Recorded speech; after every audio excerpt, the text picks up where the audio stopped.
آج یوم خواتین ہے اور خواتین کے حوالے سے مجھے کسی نے مسلمان خواتین کے حقوق کے بارے میں ایک پوسٹر بھیجا اور اس میں لکھا ہے کہ اسلام نے مسلمان عورت کو حق دیا ہے زندگی کا، جائیداد کا، عزت کا، تعلیم کا، نکاح میں پسند کا، خلا کا، اور نیچے لکھا ہے کہ میں چونکہ مسلمان خاتون ہوں میرے لیے اسلام کے عطا کردہ حقوق ہی کافی ہیں۔ تو یہ بڑی خوبصورت باتیں لکھی ہوئی ہیں، اور جو بظاہر اس کو پوسٹر کو پڑھے گا دیکھے گا تو وہ ایک دفعہ تو دل آشش کر اٹھتا ہے نا۔ تو یہ خوبصورت باتوں کا مطلب ہے کہ اسلام عورت کو بہت عزت دیتا ہے، بہت احترام دیتا ہے، بہت حقوق دیتا ہے، لیکن بات یاد رکھنے والی یہ ہے کہ اسلام نے عورت کو سمجھا کیا ہے۔ یہ بات جب تک آپ نہیں جانتے نا، میں اس ویڈیو کو یا اس کلپ کو لمبا نہیں بنانا چاہتا، مختصراً بتانا چاہتا ہوں، اور میں قرآن سے بغیر کسی ریفرنس کے صرف ایک حدیث آپ کے سامنے رکھنا چاہتا ہوں، اور وہ حدیث ہے صحیح مسلم کی حدیث ہے، اور اس میں حضرت محمد نے عورتوں کے بارے میں فرمایا کہ یہ جو ہے عقل اور دین میں ناقص ہیں۔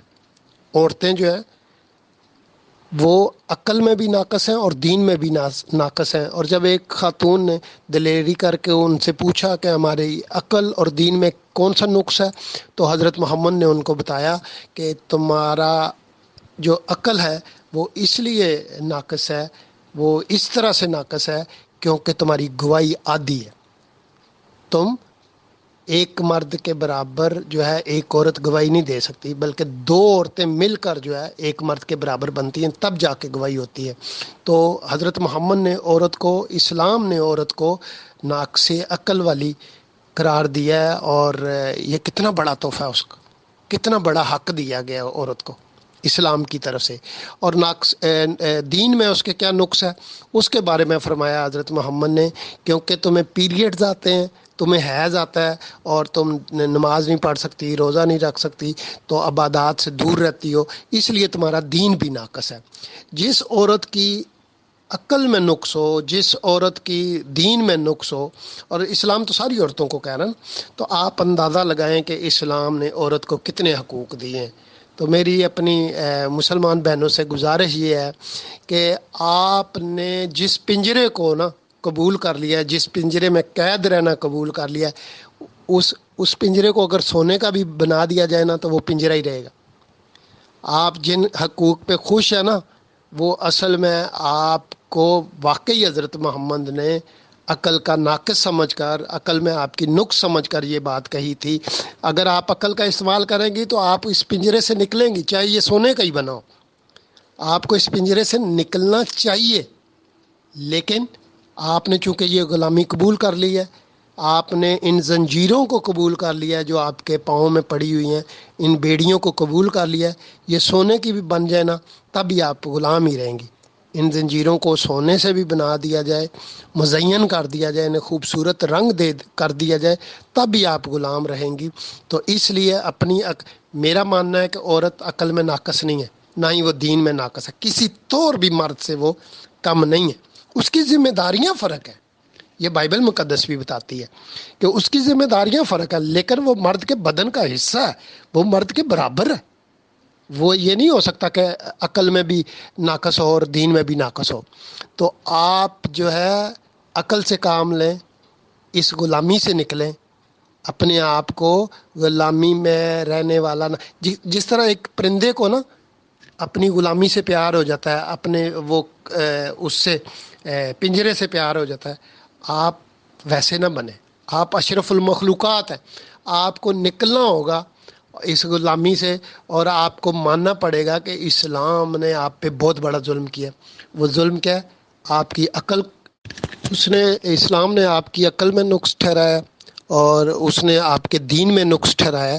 تو آپ ایک ناقص ہوتے ہوئے، ایک دین میں ایک نکارہ حصہ ہوتے ہوئے آپ وہاں پہ کر کیا رہی ہیں؟ آپ کو نکلنا ہوگا اسلام سے، اس نقائص سے نکلنا ہوگا۔ آپ نے بتانا ہوگا کہ آپ ایک خدا کی مخلوق ہیں، اور خدا نے آپ کو احسن تقویم بنایا اور آپ کو کامل بنایا، آپ میں کوئی نقص نہیں ہے۔ آپ نے کامل ہو کر دکھانا ہے آپ کو نکلنا ہوگا اسلام کی غلامی سے، مردوں کی غلامی سے، حضرت محمد کی غلامی سے۔ جب تک آپ نہیں نکلیں گے آپ کا نقصان ہوتا رہے گا۔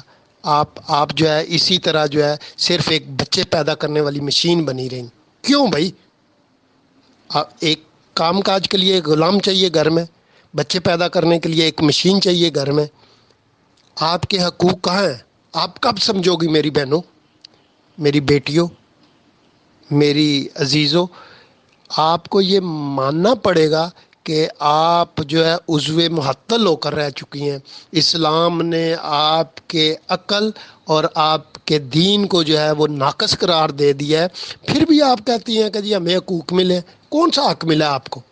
آپ کی وقت جو ہے نا ایک ٹیشو پیپر کی طرح ہے، آپ کو جب چاہے وہ اٹھا کے باہر پھینک دے، جب چاہے جو ہے وہ نکال پھینکے، جب چاہے جو ہے وہ آپ کو ضائع کر دے، جب چاہے جو ہے وہ آپ کو بالوں سے پکڑ لے، جب چاہے وہ آپ کی پٹائی کرے، جب چاہے آپ پر ظلم و ستم کرے، کیونکہ وہ آپ کا حاکم ہے اور وہ آپ اس کی کھیت ہے، وہ اپنے کھیت کا مالک ہے، جو چاہے آپ کے ساتھ سلوک کرے۔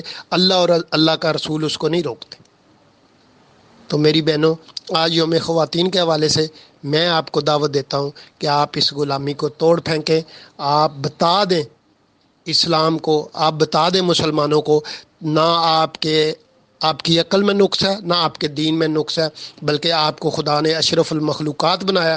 آج یوم خواتین پر اپنے اشرف ہونے کا ثبوت دیں اور اپنے آپ کو ثابت کریں کہ آپ غلام نہیں، آپ کوئی جانور نہیں، کوئی پرندہ نہیں جو قید میں رہتا ہے، بلکہ آپ اپنے باوقار طریقے سے جو ہے اپنے خاتون ہونے کا، اشرف المخلوقات ہونے کا ثبوت دیتے ہوئے لوگوں کو ثابت کریں کہ آپ کو خدا نے جب بھیجا ہے اس دھرتی پر، اس زمین پر رکھا ہے، تو آپ کی زندگی کا ایک مقصد ہے اور وہ اعلیٰ ترین مقصد ہے، کوئی معمولی مقصد نہیں ہے۔ آپ اس مقصد کے لیے لڑیں، نہ کہ اسلام کی غلامی کے لیے جو ہے اپنی عقل اور دین دونوں کو گوا کر بیٹھی رہیں۔ بہت شکریہ، تھینک یو ویری مچ۔ تو بی تو بھی سن لے، خود کا حق خود سے چن لے، من تجھ پہ حاکم نہیں، تو اپنے لیے کسی چارے کو چن لے، آدھا دماغ آدھا شہادہ۔